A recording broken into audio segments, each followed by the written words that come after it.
Hello hi friends, ఈరోజు Telangana special ఉట్టి చేపల దోసకాయల కూర ఎలా వండుకోవాలో చూపిస్తా. ఉట్టి చేపలు ఫ్రై చేసుకొని ఇరిచి పక్కకు పెట్టుకోవాలి. అవి తోకలు తలకాయలు ఇరిచి పక్కకు పెట్టుకొని మళ్ళీ ఒకసారి ఒక 2-3 చుక్కల నూనె వేసి మంచిగా ఫ్రై చేసుకోవాలి. వీటిని అవి పక్కకు పెట్టుకున్నాక కడాయి పెట్టుకొని 3 చెంచాల నూనె వేసుకొని దాంట్లో ఉల్లిగడ్డ, పచ్చిమిరపకాయలు, కరివేపాకు, జీలకర్ర వేసి వేగనివ్వాలి.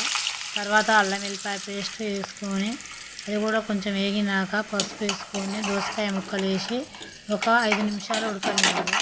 తర్వాత ఒక 2 పెద్ద టమాటాలు తీసుకొని అవి కూడా మంచిగా మగ్గినాక కొంచెం ఉప్పు వేసుకొని ఉడకనివ్వాలి.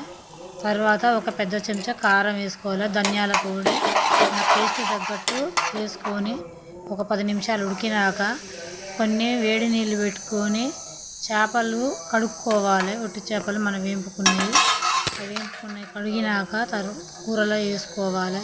ఈ యొక్క 5 నిమిషాలు ఉడకనిచ్చి పక్కకు తీసుకొని సర్వ్ చేసుకొని తింటే టేస్టీ ఉట్టి చేపల దోసకాయల కూర. షేర్ చేయండి.